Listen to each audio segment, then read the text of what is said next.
Hello students, आजपासून आपण दर दिवशी 5 नवीन शब्द पाहणार आहोत.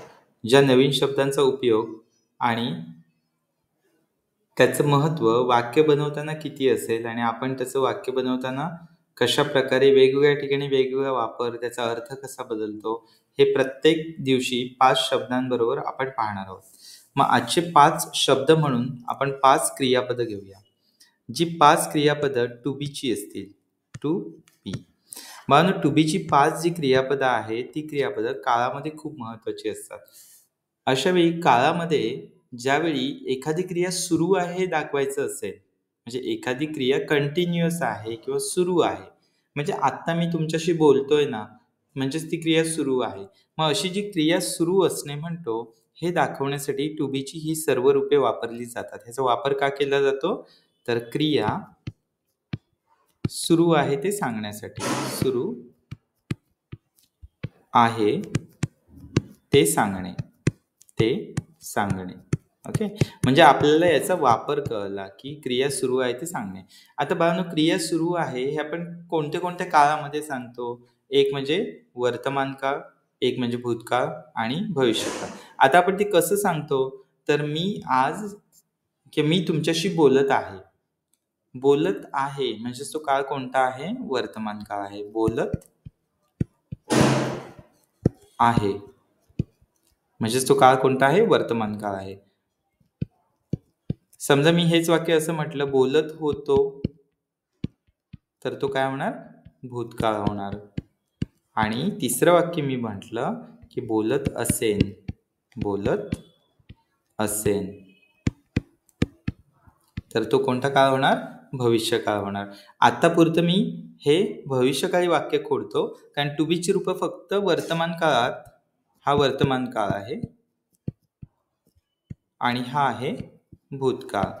टू बीची रूपं फक्त वर्तमान काळात आणि भूतकाळातच वापरली जातात. ओके. त्यामुळे मी तो भविष्यकाळ आहे तो पुसून टाकला. हा वर्तमान काळ आहे. बोलत आहे आणि बोलत होतो. ओके. होता किंवा होतो. आता ही जी क्रिया आहे ती कशी दाखवली जाते ते आपण बघूया. त्याच्या आधी आपण आपले आजचे 5 शब्द कोणते आहेत ते पाहणार आहोत. पहिला शब्द आहे ॲम. एम. दुसरा शब्द आहे इज. तिसरा शब्द आहे आर. पण तुम्हाला असं वाटेल की ती छोटे शब्द आहेत, पण हे शब्द ज्यावेळी आपण बोलायला शिकतो किंवा ज्यावेळी आपण लिहायला बघतो इंग्रजीमध्ये, त्यावेळी सगळ्यात त्रासदायक कोणता शब्द असेल तर ते हेच शब्द आहेत. कारण ह्या शब्दांचा पूर्णतः कशाशी संबंध येतो? आपल्या क्रियेशी, म्हणजेच कोणत्या काळात आपण बोलतोय त्याच्याशी त्याचा संबंध येतो. त्यानंतर वॉज आणि शेवटचा शब्द आहे आजचा वेअर. WERE. वेअर. ह्या सगळ्यांचा अर्थ काय आहे तो मी पुढे लिहितो मराठीमध्ये. पहिल्याचा अर्थ आहे. पहिल्याचा अर्थ काय आहे? आहे. म्हणजे तुम्हाला इथे मिळालं बघा, ह्याचा अर्थ आहे. ओके. इजचा अर्थ पण आहे असा आहे. आर म्हणजे आहेत. वॉज म्हणजे होता. आणि शेवटचा आहे वेअर म्हणजे होते. आता तुम्हाला एक वचन अनेक वचन झालं असेल ते पण आपण समोर लिहित जाऊया. म्हणजे या शब्दाचा वापर, त्या शब्दाचा प्रकार हे सगळं आपल्याला क्लिअर होईल. ॲम हे एकवचनी आहे.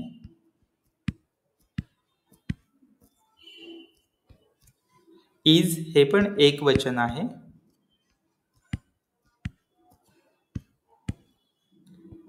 आर जे आहे ते काय आहे? अनेकवचनी आहे.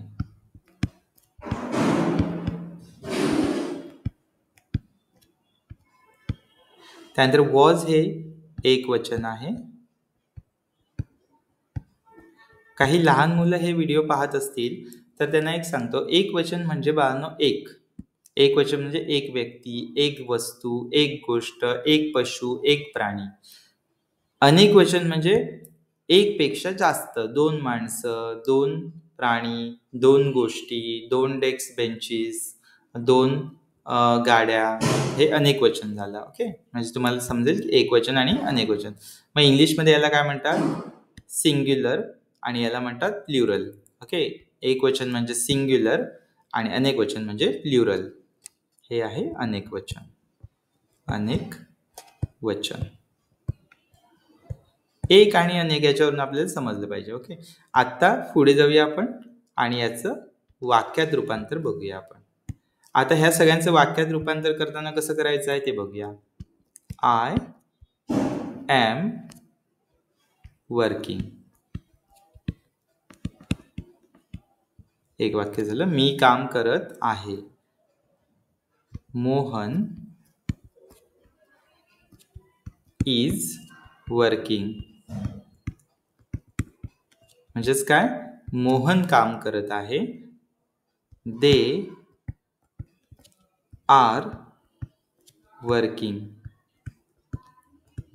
म्हणजे काय, ते काम करत आहेत. म्हणजे एक पेक्षा जास्त माणसं आहेत. दे म्हणजे काय, एक पेक्षा जास्त माणसं आहेत.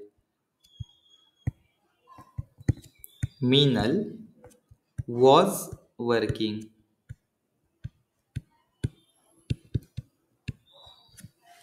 आणि शेवटचं वाक्य आहे दे वेर वर्किंग. आता तुम्हाला ही सगळी वाक्य बघून एक गोष्ट लक्षात आली असेल की या वाक्यांमध्ये शेवटचं जे क्रियापद आहे त्याला आयएनजी प्रत्यय लागलेला आहे. सगळ्यांना काय आयएनजी प्रत्यय लागलाय. म्हणजेच तुम्हाला एक लक्षात ठेवणं महत्वाचं आहे की ज्यावेळी एखाद्या मूळ क्रियापद कोणतं आहे, वर्क आहे. वर्क वर्क वर्क वर्क प्रत्येकाला आयएनजी लागलाय. ज्यावेळी मूळ क्रियापदाला आयएनजी हा प्रत्यय लागतो, मूळ क्रियापदाला आयएनजी हा प्रत्यय लागतो, तेव्हा ते क्रियापद चालू क्रिया दर्शवितं. चालू क्रिया दाखविते. क्रिया दाखविते. ओके, म्हणजे ज्यावेळी काय होतं त्याला काय लागतं, आयएनजी लागतो. त्यावेळी ते क्रियापद काय करतं, चालू म्हणजे घडणारी क्रिया दाखवते. करंटली, काल घडलेली किंवा उद्या घडणार असलेली. ओके, पण ती क्रिया कंटिन्युअस असेल ती दाखवतं.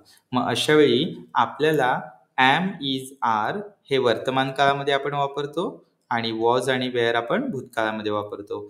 त्याचा अर्थ इथे मी लिहिलेला आहे. एम म्हणजे आहे, इज म्हणजे आहे, आर म्हणजे आहेत, वॉज म्हणजे होता, वेअर म्हणजे होते. एक वचन अनेक वचन मी लिहिलेलं आहे, त्यामुळे तुम्हाला ते समजायला सोपं जाईल. आता आपण फक्त बघूया की या वाक्यांमध्ये जर आपण वर्तमान काळ आहे तर त्या 3 का आणि भूतकाळ आहेत तर 2 का, एकच का दिलं नाही भाषा तज्ञांनी, एवढे कठीण का करून ठेवलं आपल्यासाठी बोलण्यासाठी, ते आपण पाहूया. एकूण आपण जे बोलतो म्हणजे जेवढे कर्ते असतात म्हणजे करणारे, कार्य करणारे, त्याची प्रोनाउन जी वापरतो आपण बाळांनो ती 7 आहेत. एकूण किती आहेत, 0, 7. I, he, she, it, you, ते आणि वी. किती आहेत एकूण, 7. 1 2 3 4 5 6 7. 7 आहेत. आता याचे अर्थ मी खाली लिहितो. आय म्हणजे मी, ही म्हणजेच तो, शी म्हणजे ती, इट म्हणजे ते, यू म्हणजे तू किंवा तुम्ही, त्यानंतर दे म्हणजे ते अनेक वचन आणि वी म्हणजे आम्ही. ओके, म्हणजे यामध्ये आपल्याला कोणती एक वचन कोणती अनेक वचन मिळाली त्याच्या खाली मी अंडरलाईन करतो. जे अनेक वचन आहेत त्याच्या खाली मी अंडरलाईन करतो. तू किंवा तुम्ही मध्ये अनेक वचन आहे, तुम्ही आल्यामुळे. ते म्हणजे एक पेक्षा जास्त व्यक्ती किंवा गोष्टी होतात त्यामध्ये अनेक वचन आहे. आणि आम्ही म्हणजे एक पेक्षा जास्त व्यक्ती होतात त्यामुळे हे जे पुढे आपण लिहिलेत ना, इथे आपण अशी जर उभी रेष मारली, उभी जर लाईन मारली तर पुढे जे लिहिलेले आहेत ते सगळे काय आहेत, हे पुढचे आहेत ते सगळे अनेक वचनीय आहेत आणि इकडे आहेत ते एक वचनीय आहेत. ओके, त्यामुळे आपल्याला असा फरक करायला लागतो बाळांनो की आय असेल त्यावेळी एम वापरायला लागतं वर्तमान काळामध्ये. ही, शी, इट साठी एकच नियम लागतो, तो म्हणजे कोणता, इज वापरायला लागतं वर्तमान काळामध्ये.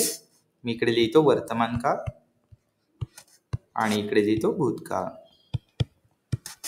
त्याच्यानंतर ज्यावेळी तू किंवा तुम्ही, ते, आम्ही हे तिन्ही आहेत ते अनेकवचनी आहेत.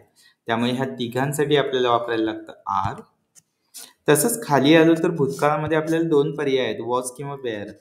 त्यामुळे कोणताही एकवचनी कर्ता असला तर आपण वॉज वापरतो आणि इकडे कोणताही अनेकवचनी कर्ता असला तर आपण वेअर वापरतो. ओके. मग आज आपण किती शब्द शिकलोय? आज आपण एकूण 5 शब्द शिकलोय, जी 5 टू बीची रूपं आहेत. जी 5 कशाची रूपं आहेत? टू बीची रूपं आहेत. आणि ती टू बीची रूपं कोणत्या प्रकारे वापरली जातात ते आपण शिकलो. आपण दररोज अशी 5 वेगवेगळे शब्दाचे प्रकार किंवा क्रियापद किंवा कोणताही प्रकार, मग ॲडजेक्टिव्ह असतील, प्रिपोजिशन्स असतील, कोणत्याही शब्दाचा प्रकार आणि त्याचा शब्दाचा वाक्यात कसा उपयोग होतो ते रेग्युलरली पाहणार आहे. आमचे रेग्युलर क्लासेस ऑनलाईन चालू असतात. ज्या विद्यार्थ्यांना रेग्युलर ऑनलाईन क्लासेसमध्ये सहभागी व्हायचं आहे त्या विद्यार्थ्यांसाठी मी खाली डिस्क्रिप्शन बॉक्समध्ये लिंक देईन. त्या लिंकला क्लिक करून तुम्ही व्हॉट्सअप ग्रुपला जॉईन होऊ शकता आणि तिथून तुम्ही तुमच्या इयत्तेनुसार क्लासला जॉईन होऊ शकता. ज्या क्लासची फी खूप मर्यादित आहे आणि हे विद्यार्थ्यांमध्ये जी लेखन कौशल्य आहेत किंवा जी स्पीकिंग ॲबिलिटी आहे ती खूप लहान वयात डेव्हलप होते आणि ती तेव्हाच आपण त्याला थोडंसं पुशअप केलं पाहिजे या उद्देशाने सुरू केलेले आहेत. त्यामुळे माझं एक सर्वांना विनंती राहील की तुम्हाला शक्य असल्यास आमच्या ऑनलाईन क्लासेसला जॉईन व्हा. धन्यवाद.